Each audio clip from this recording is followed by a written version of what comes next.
Hello, today this will be the first video for observation of the thoracic lumbar region. I'm doing my observation on Chappie right here.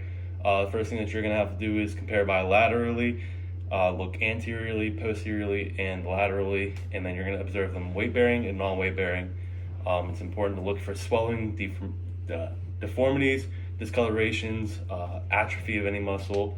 If they're able to move, you're going to want to look at their body type, so mesomorph, ectomorph, and endomorph. Their attitude in general.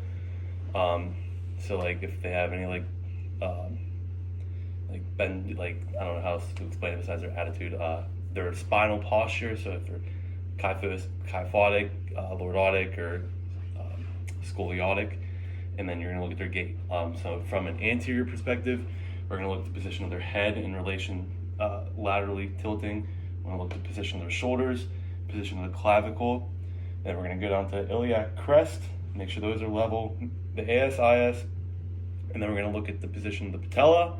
We're going to look at if they have any genu recurvatum or not, genu valgum or genu verum. We have to look at the fibula heads, medial malleoli. We'll look at the bottom of their foot for that medial longitudinal arch, and then we'll see if their arms are like one way longer than the other. That could have to do with the shoulder part, and then you also look at the position of their belly button or the umbilicus. So from a lateral perspective, we're also going to look at the position of their head, whether it's tilted forward, backwards, so that put muscles on stretch that shouldn't be, or vice versa. You'll look at the position of their shoulders as well. Look at the curve of their spine and make sure it's natural from the different lordotic, kyphotic, and lordotic, or kyphotic, lordotic, kyphotic, sorry. And then you'll also have to look at their shoulders, look at their knees, if you could move this way a little bit. Make sure they're either bended or not bended or extended, and then you'll also look for genu recurvatum. So then from a posterior view, we're going to check the levels of the shoulders once again, and then we'll look at the scapula in general. We'll look at the lateral curvatures of the spine.